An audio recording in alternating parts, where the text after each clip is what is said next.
What could you accomplish if you believed anything were possible? Are you waking up every day in a world of possibilities, or are you hindered by self-imposed limitations? My guest today, Joe Evangelisti, reveals the secrets of his can-do attitude that drives his ability to connect with people, negotiate deals, and hunt for new opportunities. While others plan and hesitate, Joe has achieved success by taking proactive steps forward every day. He's an executive coach who helps high-level real estate investors, entrepreneurs, and business professionals. They all come to him for one reason: life-changing transformation.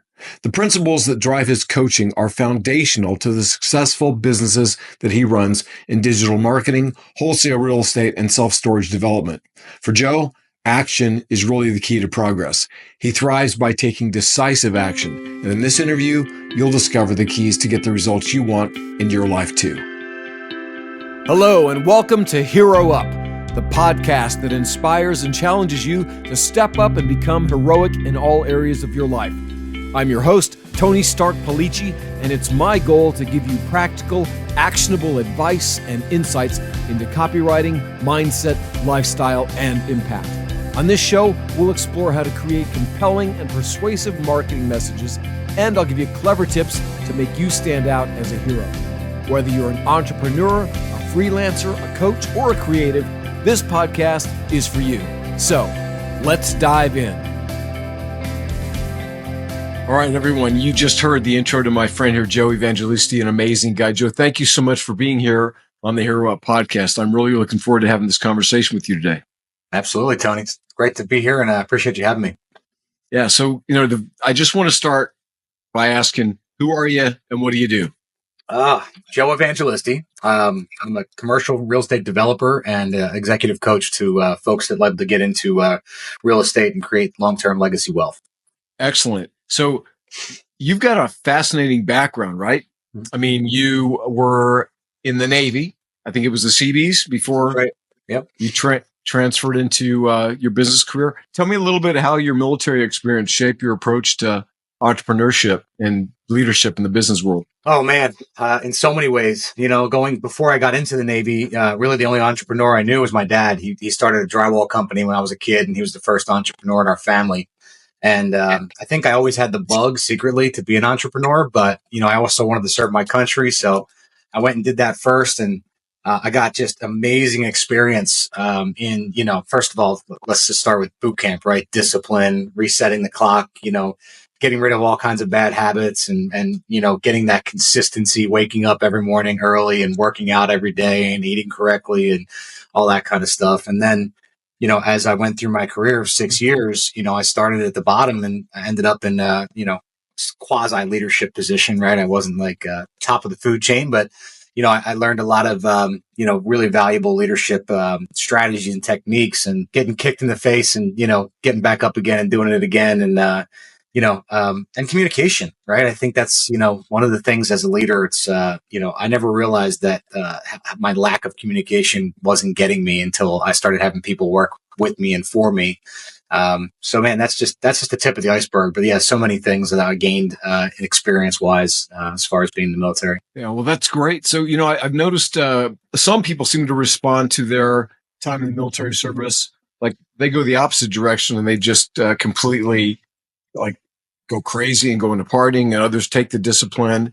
And so what I'm saying is, like, some guys resist it. So they rebel, like they have to go through the discipline part, but then they rebel, where other guys take the discipline and make it a lifestyle, and they bring that going on. That sounds like what you've done.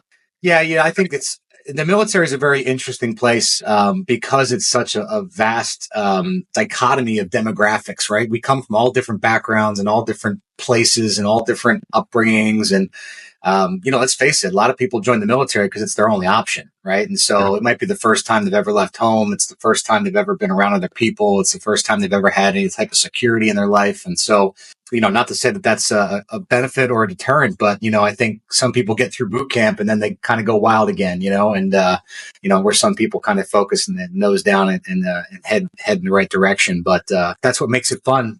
There's all kinds of different folks surrounding you with all kinds of different attitudes and thoughts and input and feedback, but also some of the, greatest people I ever had a chance to work with. So tell me about your life growing up? You got brothers and sisters. What was your family life like? Yeah, I have two little brothers. They're kind of half brothers. My parents were divorced when I was about 2 years old. So, and I've always looked at that as like, I don't know what the word would be, but a benefit, right? I love to go back and forth. I love to, constantly be on the move. I felt like I was like independent, like had my little backpack and I could go wherever I wanted. And, I always thought that it kind of it forced me to adapt and kind of overcome. And, I've always, I look at, don't get me wrong. I'm sure there's some terrible divorces out there, but I wasn't around when that happened, So my life was just, I got to live in two different places with two different families with completely different, locations and backgrounds and all that kind of stuff. So it was always, I just felt like it was a cool experience to learn,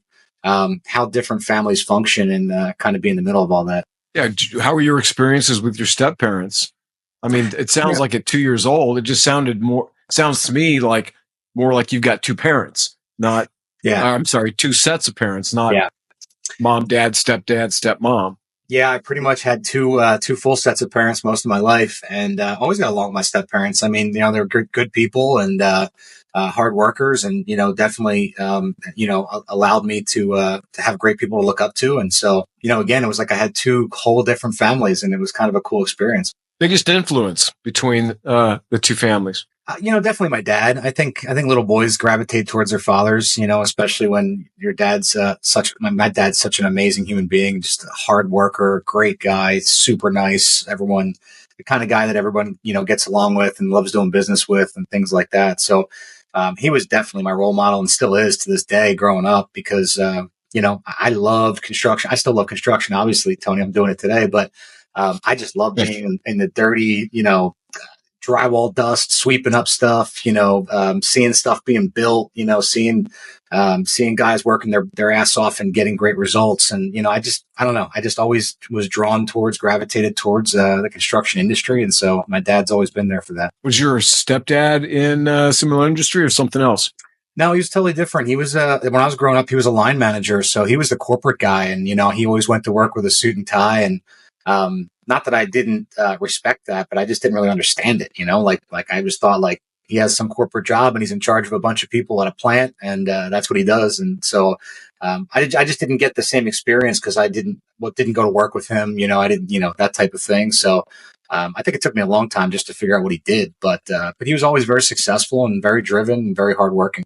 Okay, so you had two like driven male role models in your life. When did you first gravitate towards the construction stuff? Like how early was that?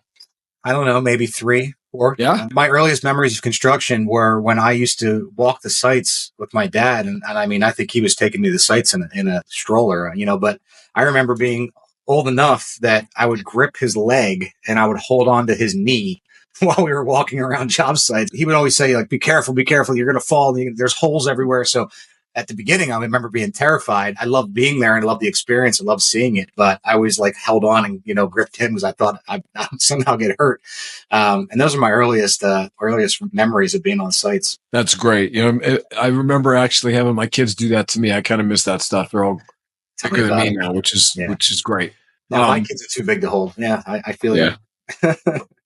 So, I mean, we're going to talk about your real estate, career, obviously. Like, what were some of the first things you did when you first started actually working? Was it with your dad? Was it in the construction business? Yeah. I started out pre-Navy. I was working nights and weekends, I had half days. I worked in a co-op program my senior year, so I only went to school for a couple hours a day, and then in the afternoon I'd be on a job site. So I was always, I was probably taping drywall when I was 12 years old. I just always been on the job sites and always had that side job, cash, go clean up the job site type of thing. Then towards the end of high school, I was carpenter and I was doing installs of kitchens and additions and things like that. And then Navy. And then directly after the Navy, I actually went into construction project management for the government. I worked in the Defense Intelligence Agency in Washington, D.C.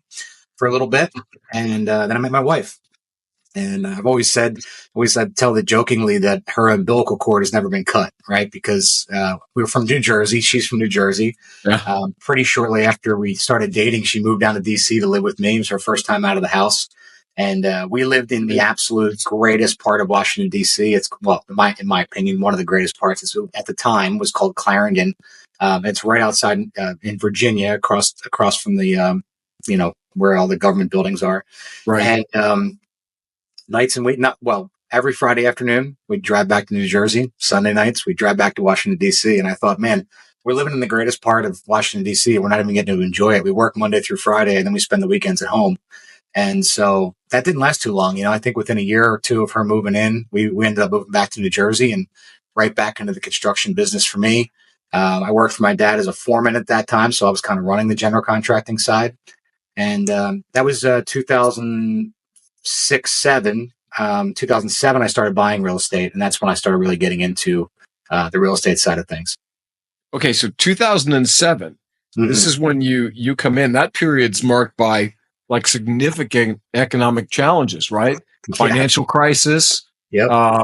So like, how did you navigate such a volatile market environment? Listen, it was, I call it the greatest time ever to get into real estate, because if you can be functional and you can be successful and you can get through that, I feel like you can get through anything. And without getting into today's market, because I feel like today feels very similar to that. But what I did was I started out by partnering with somebody and doing it traditionally, meaning we would put 20% down, go get a mortgage, get the construction financing, and then try to flip these houses. And, in 07, you're just coming off the last 2 or 3 years of like the greatest appreciation in history, in recent history. And so we thought we'd just buy these things, slap a coat of paint on them, put some new kitchen cabinets in, and make a fortune. And, it couldn't have been any different if I tried. I went into these deals thinking we'd flip and make some money. And I remember this is the beginning of 07, when we started doing our first flip, and it was already starting to soften. Like the market didn't really crash until September of 08. But it was getting weary towards the end of 07, beginning of 08. So I was flipping these houses and looking at the prices thinking, first house we're going to sell for $315. By the time we got it on the market, we listed at $315, and we just dropped and dropped and dropped and dropped until we got to a point where if we sold it, we wouldn't even have broke even. I would have lost money. And so we had to pivot, or, what I call course correction, right? It's like we had to figure out a plan B. And at that time, I had sunk all my savings from the military into that project. And I wasn't about to go and file bankruptcy on my first project. So we tried to figure it out. And luckily, the bank that we're working with at the time was able to help us stabilize the loan and put a tenant in there and get a long-term loan. But what we couldn't do is get our money back out, right? Because as you know, you put 20% down, bank's not giving you 20% back. So I did that 2 or 3 times. By the time the market did finally crash, I was in my third deal, and I had all of my life savings tied up in these 3 houses. And all I was able to do is get the mortgages refinanced to stabilize, but I couldn't touch any of that capital again. So I had to make another pivot at that point, started figuring out, well, okay, I only have so much of my own capital. How do I keep doing this? And I loved it, by the way. Me and my best friend were physically doing the flips. We were doing the construction work ourselves. And I'm like, I want to keep doing this. And so it forced me to learn how to use what I call OPM, or now everyone calls it OPM, but it's other people's money, right? Trying to find private lenders, connect the dots, do deals. And that's when things really took off. I started doing, private money lending deals, and we were able to really take advantage of, unfortunately, an opportune market. Things were crashing. Short sales were super prevalent from 09 to like 2013. I became a short sale specialist. I got my broker's license during that time. And I was really able to, it sounds like we were like stealing people's houses, but really we were able to create short sales that were able to get them out of mortgages that they couldn't afford. And so it was kind of a win-win. I could come in as an agent. I could literally help them negotiate the deal. And then the buy side, we were able to buy the deal as well. And so it was a really interesting time, but it's also probably one of the quickest times that I built the most wealth during that time as well. I was dumb during that time, because what I did during that time was I created a course for another guy on short sales and foreclosures, and got a very small percentage of all the money that he made selling that course. And what I ought to have been doing is focusing on actually doing extra stuff myself. Yeah. Hard won lesson, but I was stuck in doing what I knew how to do, which was marketing and copywriting and product creation. But okay, so you're in this period, and you know what? It sounds like you were really smart and had maybe some blessings too, because a lot of folks lost their asses during that time because they bought into these houses and then everything tanked, right? I was able to like refinance my house, but it took a long time. At one point, my payment, because of the loan they got me into initially, had almost tripled. It was insane. Okay, so did things accelerate? Because I mean, you got this nickname, right, from flipping. Yeah. So how did things accelerate? Really fast. I think our first couple years we would do 2 or 3 deals a year, and then we worked up to 5 deals a year. When the short sale boom happened, I was starting to do 20, 30 flips a year, and some of those were what people call wholesale today. We didn't even have a word for that back then. We just called them assignments. What I would do is I would get so many approved short sales and foreclosures. And at that time, we were marketing all different directions. We were, at the doorsteps of the courthouse for, foreclosure auctions. So we had all these different resources at that point, and the world was in turmoil. So it was like, if you had the investors that would support the outcome, then you can go and you could solve a lot of these problems for these sellers and you could create upside. And I remember at one point, and this is early on in the short sale world now, or back, towards the end, you had to have an attorney represent the short sale negotiation. Well, at the beginning, you didn't. I mean, I could literally call myself and say, I'm the listing agent on the house. And, we want to offer 50 cents on the dollar, get back to us. And we would have banks email us back a month later and say, you're approved. And so you didn't have to have any third party people negotiating. You could literally just call the bank and negotiate. And it was because, frankly, they just weren't built for short sales at this level, right? They didn't even have departments for short sales or workout departments where, a lot of like local community banks generally will have some kind of workout plan. Banks weren't ready for this in 08, 09, 2010. They just didn't have any way to set up for it. So we really quickly accelerated by working the brokerage side at the time to help list these houses and then help negotiate them. And very quickly we went up to that 20, 30 a year mark. And I didn't have the bandwidth myself to go and flip all these houses or the investor base to go buy them all. So I would get to a point where I would say, okay, I got to close 3 houses next month. Which one do I want to close? I'll take that one. And then I would call my friends that were in the business and say, hey, can you take this off my hands? And I never forget a guy named Mark. I called him one time, probably after I flipped, I don't even know, 10 other houses to other friends of mine. I call my buddy Mark and I go, hey, I can't take this deal down. You want to take it down? And he goes, perfect. How much do you want? And I said, the bank's going to take 150. And he says, okay, great. How much do you want? I'm like, what do you mean? What do I want? He's like, well, you're bringing me a deal. How much do you want? And I'm like, I just want you to buy it, because if you don't, like, I'm in trouble. I got it under contract and I can't execute on it. And he's like, no, dude, that's not how this works. And he was about 10 years older than me, so more advanced. He goes, if you're going to give somebody a deal like this, you should make something. And I go, okay, well, what's it worth to you? And he goes, I'll pay you $5,000. And I thought to myself, you're going to give me $5,000 and I didn't even do anything. All I did was call the bank and negotiate it. He said, absolutely. I'm happy to give you $5,000 on every one of these that you bring me. And I think I sold him 5 houses that year. Yeah. And then I quickly realized what an assignment fee was all about and where the value was. And of course, we took that to a whole nother level in the coming years. Yeah, that's amazing how you thought that what you were doing was nothing. For you, it was kind of passé, but yep. Most people have no idea how to go and actually negotiate with the bank. Mm-hmm. Like, even what to say, or to have the courage or the confidence to do it. Yeah. One of the things that I love about you is you have this can-do attitude. Like, you live in the world of possibilities, right? Mm-hmm. Where did that come from? It's so funny that you said can-do attitude, because the CB's motto is can-do, right? Like, it was so ingrained in me in the military that nothing's impossible. In fact, the CBs have a slogan, and I'm going to misquote this, it's so embarrassing, but it's essentially like, the difficult we can do at once, the impossible will take a little longer, right? Like, we're getting it. I actually think I quoted it right, actually, when I said it out loud, but that's the idea. That's the concept, is like, man, you put me on the ground with 10 or 15 of my CBs, I'm building anything, anywhere. And so same thing comes into real estate. It's like, there's always a solution. You just got to keep digging. You got to keep finding it, and effectively you start to create these things. Yeah, I think that it's so important. One of the goals of of this show, the Hero Up, is like, I want people to be able to be the hero in their own lives, right? In their business, in their families, in their personal life. And there's like this crisis of confidence Hmm.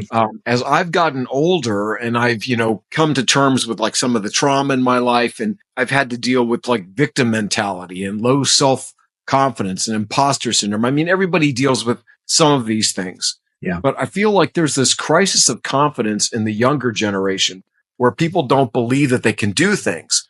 Yeah. And as like one of the things I've noticed in my career as a marketer, when it comes to selling somebody something, especially if it's a course that teaches them how to do something or self improvement, they may fully believe that it works for somebody else, but that it's not going to work for them.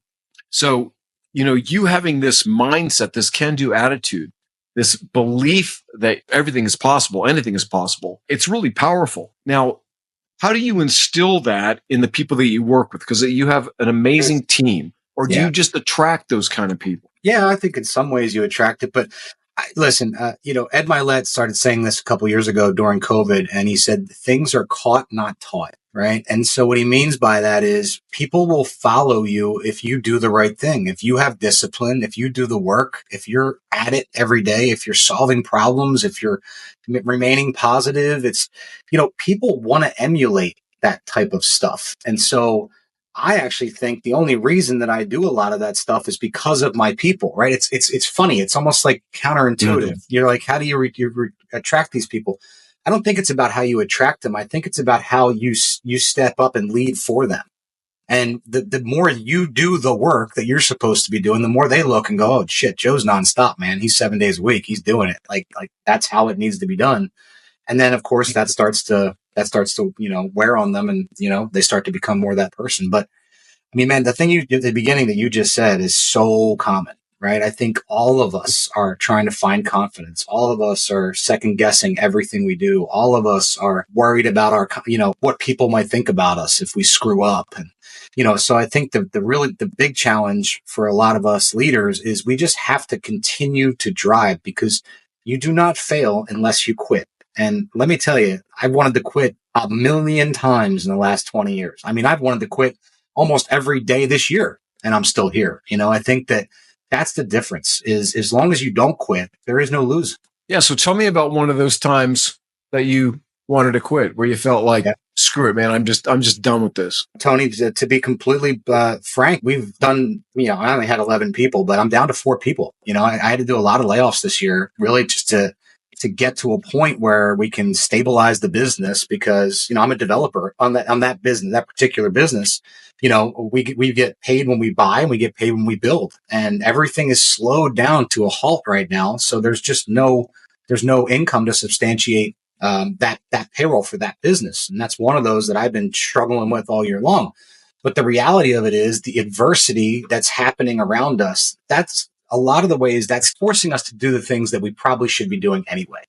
Right. So it's like you see a lot of people struggle to get through things, but what they're not looking at is, am I holding on to this business because I feel bad for these people? Or am I holding on to payroll because I feel bad for what might happen to them? The reality of it is, when you let go and you control the things you can control, right? Because I can't control everything. Like, I can't control the markets. I can't control the interest rates. I can't control the banks. I can't control any of that stuff.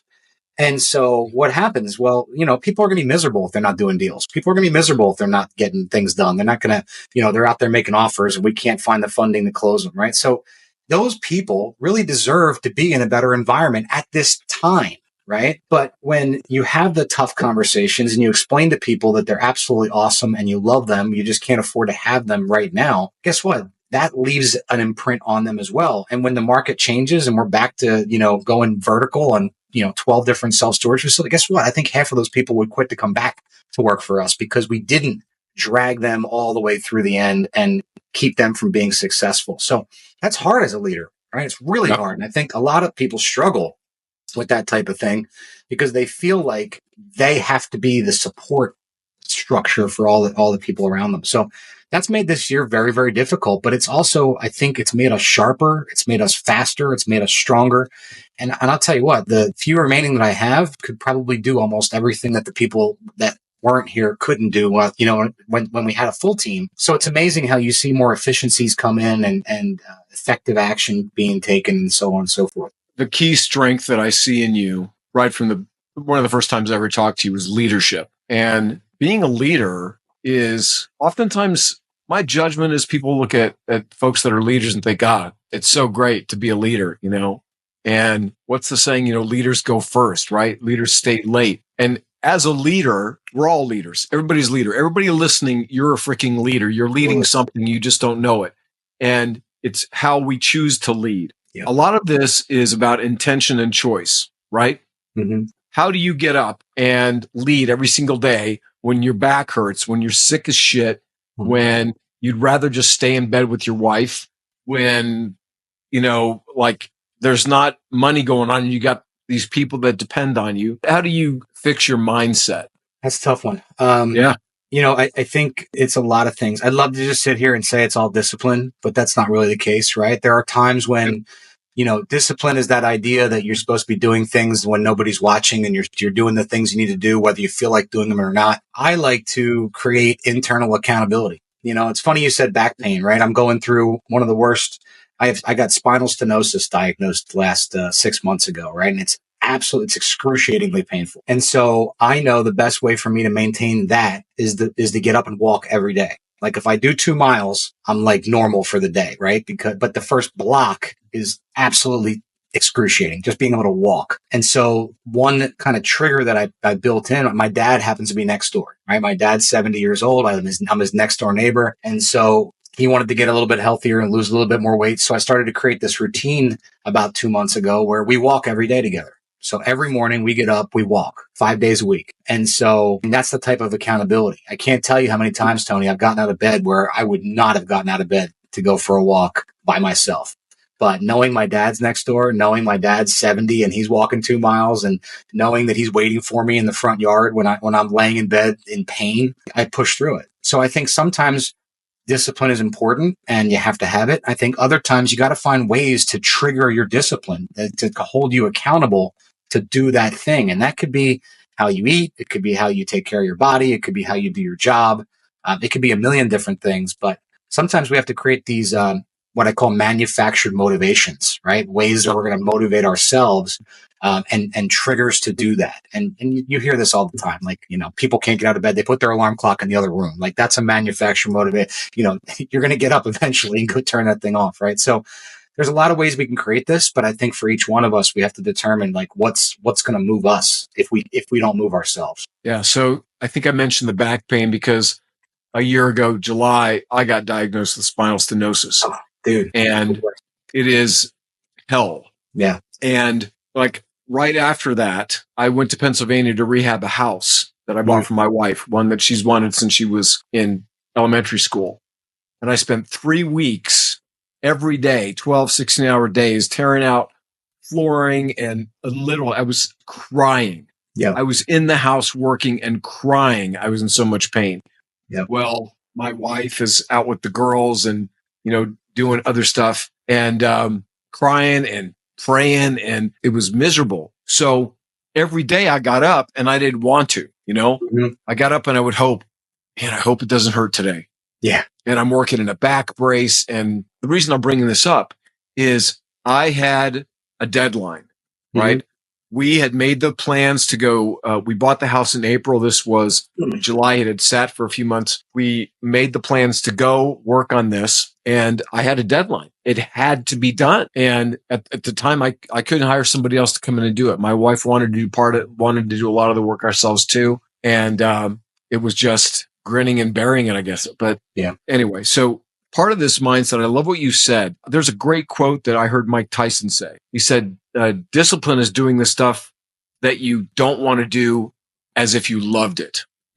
Yeah. And, I hang on to that because there's a lot of days I get up and I don't want to work out, and I work out 6 days a week, and I'm always arguing with my head. Tell me if this is true for you too, Joe, but part of like what I think it takes to be successful is to beat back that voice that is constantly trying to tell me to take it easy in different ways. Now, look, I try to find balance. I don't know that this work-life balance is a real thing. I've heard of it, but I do have, set things in my life that I do. Like I honor a Sabbath. I do a biblical Sabbath, sundown Friday to sundown Saturday. I don't work on those days. It took me a few years to get to that, but now I'm going on close to 3 years of being consistent with it.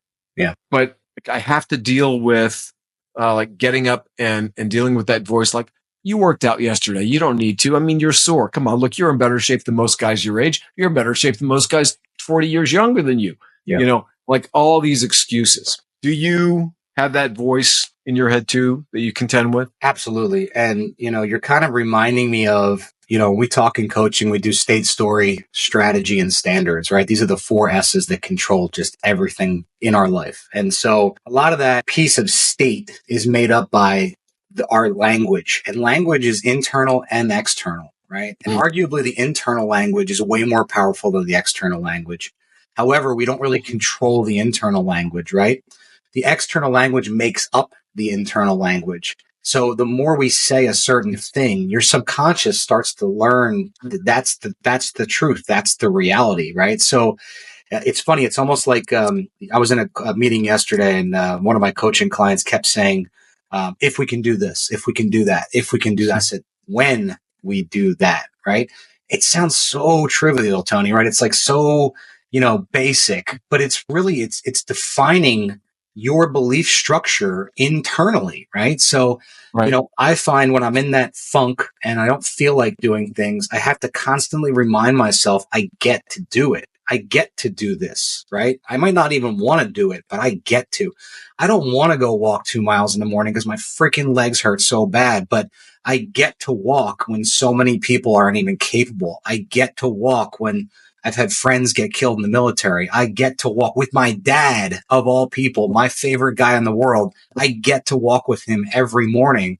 So the pain is almost irrelevant, right? Because I don't know how many more times I get to walk with my 70-year-old dad. Hopefully a freaking lot, but who knows, right? So I think that's the thing, is just changing, reframing the language of how we're saying things. And you said something a minute ago, like sometimes you feel like a victim. That language creates the victimhood in us, right? By the way, we all feel that way. I'm not saying you're alone, but like we all feel like victims sometimes. But the deeper we go down that rabbit hole, I always say where focus goes, energy flows, right? And so if I keep focusing on negative, focusing on lack, focusing on I wish I had, focusing on, I wish I was more like Tony, or I wish I had more money like my neighbor, or I wish I had that car. Guess what? You get more lack.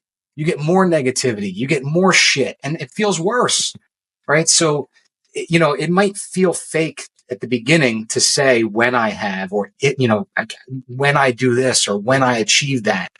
But the reality of it is you're convincing yourself that it's going to happen. It's not here yet, but it's going to happen. So the more I think that we use the correct language, or at least try to, I think that the results change for us. Yeah, that's really powerful, Joe, what you just said there. So true. We are now in probably a phase in like technology and knowledge and the sharing of knowledge where we start to recognize that the power of our subconscious and the way that we talk to ourselves. Guys like Joe Dispenza and other people that are really talking about, there's years ago, a movie came out, What the Bleep Do We Know, right? And there was the experiment in there where the doctor put the labels on water, and how, a negative label like hate or jealousy or anger changed the structure of the water molecules, and they became very ugly. And he put love and peace and joy. Just the words being on the bottles actually shifted that. I don't know that people think, I sure as hell didn't, about saying things like, I'm not even going to say it. I avoid saying it now, but we talk to ourselves, and the things that we say to ourselves all day long. If you're listening to this right now and you're depressed, if you're unmotivated, if you are failing, if you're not getting the kind of results that you want in your life, I encourage you to take a look at your inner dialogue, that inner language, that's how you referred to it, right? Mm-hmm. Yeah, because for me, it was insidious. I got to this point where things weren't going the way that I wanted them to in my life. And slowly, like water dripping on rocks, I started eroding into this negative self-talk. And pretty soon, I was like, when somebody pointed it out to me, I was like, wow, how did I get to this? So now I love the language that you use there. I do the same thing. There's no more I have to. Mm-hmm. I get to. Yeah. And it reframes and restructures everything. It gets us out of that victim mentality and into the victor mentality, right? That's good. Such gold, Joe. I so appreciate that. I want to cover the the shift that you made from flipping to storage, because I think that's important insofar as like why you did it. Mm-hmm. Because tell me about that. I mean, tell me about your life. Obviously, you became known as the Flip King. So you're doing tons of these. Life's unmanageable. What made the shift? I think one of the biggest shifts was, I might be quoting your brother, easy, lucrative, and fun, right? The ELF model. Did we ever talk about this? Yep. And so I was at a mastermind meeting years ago, and someone started saying, like, you want a lifestyle and a business that's easy, lucrative, and fun. Like, you're always going to work, but how do you create more simplicity? And, at the beginning when I was flipping houses, I loved it. It was my baby. I did it all myself. And I was there. I was doing the work. And fast forward, about 12 years later, and we flipped 88 houses in 1 year. And I didn't even step foot on probably 80 of them. I never even saw them, right? But it's because I was behind the scenes working on hiring people and checking on contractor bills and, trying to figure out how the payroll is getting paid every single Friday. And, we had 45 employees, and it really resonated with me that it's not easy at all. Terribly difficult. I've scaled chaos is what I did. I created a chaotic environment. It was quasi lucrative, right? But the problem with flipping is it's so transactional that you never have any money. I would get these tax returns and I would go, I didn't make that. Like, where did that all go? So it was like every time I made, it went right back in the business, right back in the next deal. And you find yourself on this mouse wheel of big money spending and big money making, but you're left with the breadcrumbs when it's all said and done. And I wasn't having fun. I had 45 employees. I didn't really, and it was my fault, by the way. I was a terrible leader, 7, 8 years ago when I was towards the end of all that. I just had this entitlement issue. Like, I'm a CEO and I make all this money and I do whatever I feel like. And I don't need to be your friend. I'm your boss, and I would walk in the office at that point. I didn't even know some of the people that worked for us because the line manager hired them or something else. Right. And so I was not who I needed to be. And so part of that was, how do I reset the clock and find something that's more scalable, that we can build with a smaller team, that I can be involved in, that I can actually help grow and create a mission out of, and ultimately also create long-term wealth, right? Because I stacked up some rental properties. I accumulated some equity. I got some net worth during that 12 years, but it's nothing in comparison to what we can create in commercial development. I could do one of these deals and make as much profit as 100 houses, but obviously it's a slower pace, slower churn, longer time period, longer hold period. So it effectively started getting me looking at short-term, medium-term, and long-term equity building, right? Like, short-term cash, quick flips, wholesales, building residential houses for that medium thing. Flipping houses might be a medium. I didn't have any of the long-term. I wasn't building really the long-term, like, legacy wealth that we all talk about, because I wasn't spending enough time keeping the houses. I was just selling them all off. So I really wanted to make sure in this kind of next iteration of my life that we were really building long-term wealth. And so now I've got more focus on that and less focus on the quick, easy money stuff. Got it. So how did you look in the mirror and say, wow, man, I'm like full of myself. I'm not a great leader. Like, how did that shift happen for you? Yeah, it 100% was coaching, right, Tony? I've been in mastermind groups for a long time. I really started hiring one-on-one coaches probably 4 or 5 years ago. That at that time, it was really like a kick in the face. I think I knew a lot of that stuff that the coach was trying to, like, I don't want to say I knew what he was trying to teach me. I knew that I had the problems, but then he was poking the problems, and he was like, and effectively it was like, man, I got to look in the mirror. I'm not hiring the people I want because I'm not the leader I need to be. I'm not getting the results I want because I'm not paying attention to certain things. I'm not, getting the outcomes I want because, and it all came back to me. And it was like, talk about like total responsibility and accountability. By the way, the 45 employees we had, I never thought they were bad people or they didn't do their job. I was just a terrible leader for them. So we had a terrible culture, not terrible. Not a great culture at the time. And I look back in the mirror and I'm like, well, who drives culture? Well, holy shit. It's the visionary. It's the owner. It's me. I drive culture, but yet I don't show up. I don't talk to them. I don't engage. I don't ask them about their kids, so it was like, man, in order to be a really good leader, I started to find was I had to coach my people. I had to know my people. I had to learn about my people. I had to encourage my people. And And not only that, it becomes more of a, how do I help you become a better mom so that you can become a better project manager? How do I get you to become a better husband so that you can become a better acquisition specialist? And that's what really occurred to me was, man, when I work on my people and I help them become great people, they become great team members. Yeah, that's fantastic. That awareness, that shift. I know that building a legacy is it's like one of your main passions, if that's the right word. Yeah. You still have the Legacy Blueprint podcast, right? And so one of the great things that comes out of coaching, I know for me, when I've been coached and there's a shift and I start to see that everything I've gotten in my life, I chose, right? Yep. Whether or not that's really true or not, because any other perspective is a victim stance. Yeah. I take ownership for where I'm at. So you move into this coaching. Now, you talk about creating lasting legacy. So what are the key components that you impart to people when it comes to creating a legacy? Yeah, a lot of the things we just talked about, but effectively in legacy builder coaching, the first rule is if I teach it, you have to reteach it. Right. So it's like this downline of education, right? I don't want people to just take the information and it's like, oh, that's Joe's proprietary information. No, it's stuff that my coaches have taught me over the years. And I want you to reuse it in any way you feel possible, you feel necessary. But it's not just go teach your team. It's teach your kids. It's teach your friends. It's teach whoever's around you, and try to share this wisdom in a way that makes sense to you. Like I was saying yesterday, I was with a coaching client and he was asking me, he's a new client, he starts in a couple of weeks. And he was like, what happens in the first couple months? And I told him, like, those are the foundational tools, but the foundational tools are meant for you to figure out how to use with other people. Because we all know that when we teach, we learn more. I learn more as a coach than I impart on my students, right? I mean, they get excellent results. Don't get me wrong.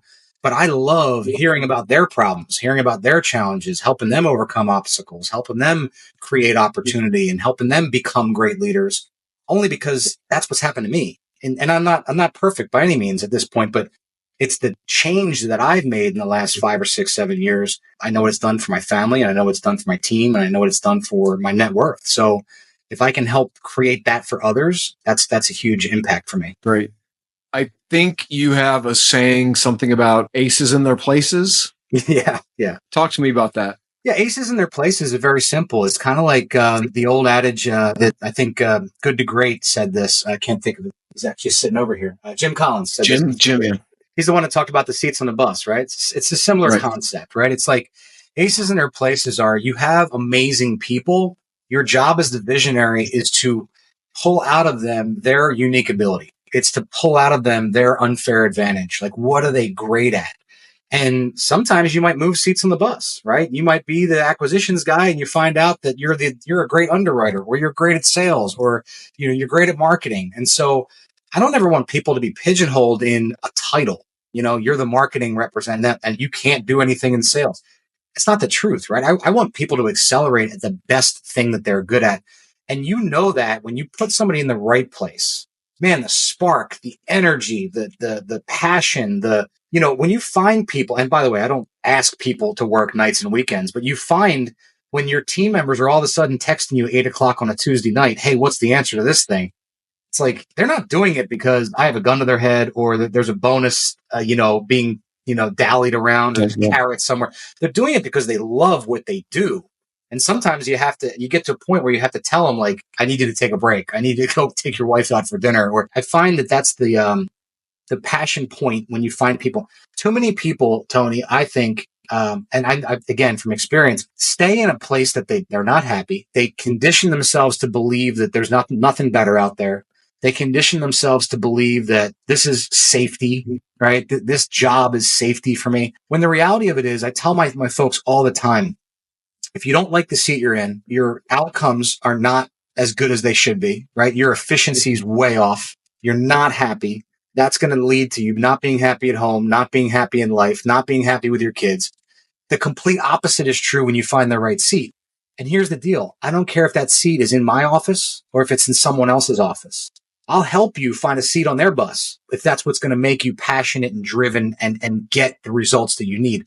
I don't want people in my organization that aren't passionate, don't love the seat that they're sitting in, because it's not effective for any of us, right? So I think that's a realization as a visionary and an owner it took me a long, long time to realize, is that I'm not helping them by letting them stay ineffective and inefficient in a seat. Yeah, that is an important distinction, because I think there's times where, like, especially for people of faith, where they think that helping somebody along or letting them stay in a position where they're not in excellence is being kind, it's being loving, it's being godly, it's being Christian, whatever you want to call it. And it's really doing them a disservice.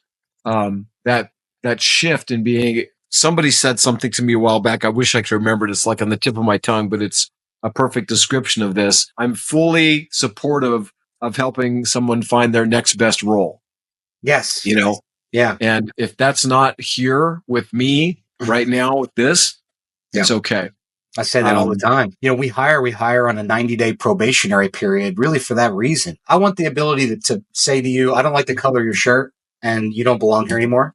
And I want you to be able to come into my office to say, hey, I've been here for 30 days and this is not the culture I'm interested in working with. I'd rather not, have that out, because you find that so many people stay at jobs and so many people keep people at jobs that it just doesn't correlate. But they do it because they feel like they don't have another option. And so I would rather find out in the first 90 days if this is a place you love and if it's a seat you love sitting in. And if not, well, let's go find you somewhere else.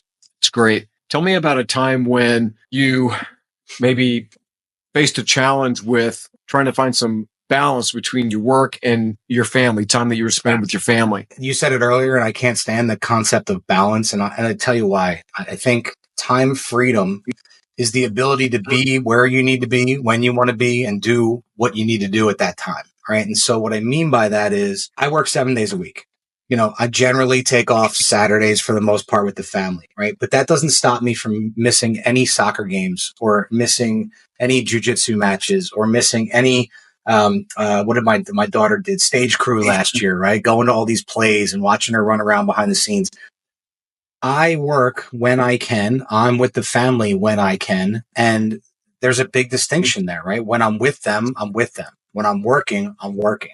And so I think the biggest challenge is people think like, hey, if in a perfect world, I would just sit on the beach with a margarita in my hand and watch the waves come crashing up.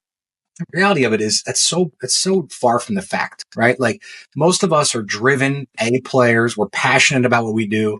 You couldn't spend more than 2 days on the beach before you got bored, right? You'd want to do something else. You'd want to, do whatever that looks like for you. So I look at it more like, how do I integrate business into my life, right? Knowing that it's never going to be perfect. Sometimes I'm going to have to take a break and spend more time with my wife. Sometimes I'm going to have to tell her it's nose down to the grindstone for the next 2 weeks and I'm not going to see you. Both of those things are okay. And I think that's the thing, is we're always looking for this like yin and yang, and it's never balanced out. But if you control your schedule and you stay productive in the hours that you do dedicate, which is a whole nother, we can go into that rabbit hole later on. But, I think a lot of people that are working 18 hours would be way more effective if they worked 6, and they use this 18-hour thing to brag about how busy they are. And the reality of it is most of us are more effective in 4 to 6 hours a day. And that gives you plenty of time to be a great dad, be a great parent, be a great friend, and go do other things that are going to make you a good person. Yeah, that's great. Joe, I just got a couple more questions for you, man. Sure. So number one is legacy builders. I think about legacy. What do you want your legacy to be at this point? You're a husband, you're a father, you're a business owner, you're a leader. What do you see as your legacy? Yeah, look, I think the obvious is the kids do better than I did, right? I did better than my father. Kids should do better than me. My grandkids should do better than them. But, ultimately, Tony, I love the idea and the concept of like someone else's kids, like your great grandkids, do something different because of an impact or a conversation that we had, right? So I think there's such a bigger legacy, which is why I love the coaching business, because I know I'm impacting families all over the country, from all different amazing operators. And when I make them better leaders, they're going to have better kids and grandkids. And so, to me, it's the multitude of how we can kind of spread that thing out. That's awesome. And then the last thing that I wanted to ask you was, who do you want to be a hero for? Yeah, that's a great question. Who do I want to be a hero for? A lot of times I want to be my own hero, right? Because I feel like, when we're wrestling with demons and we're trying to get over the imposter syndrome and all the crazy stuff that me and you talked about today, like I think the end result is I'm not going to be able to leave a great legacy if I can't become my own hero, my own story, and create what I think I'm capable of so that I can show the rest of the ones that come after me that it is doable, right? And so I think in a lot of ways, I want to be my own hero. Of course, I want to be my kid's hero. I want to be my dad's hero. I want to be my wife's hero. But, self-servingly, I think when we become our own heroes and we actually execute on that, we're going to do the rest automatically. That's great. And I can't agree with you more on that, because I know for me, having battled a lot of trauma, self-esteem issues, low self-confidence, when I don't feel confident, when I don't believe in myself, I'm of very little value to anyone else, right? Mm-hmm. And so that is the goal of my show, is I want everyone that listens to find inspiration and hope.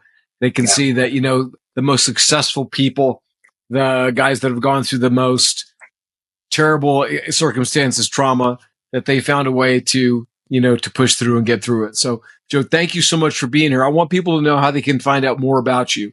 Before I say that, I want to acknowledge, Tony, that you are that guy, man. So I appreciate you doing this, and I appreciate you doing this type of podcast and putting this kind of information out there, because that's leadership in itself. So that's awesome. I'm easy to find, man. Social media, they can Google, as long as you can spell evangelist and put an I on the back of it, that's pretty easy to find. There's not a whole lot of us floating out there. Facebook, Instagram, LinkedIn, you name it, I'm out there. All right. Well, Joe Evangelisti, Legacy Builders, thank you so much for your time today, brother. I appreciate you. I respect you.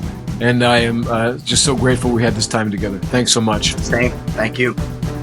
Thank you for tuning into Hero Up.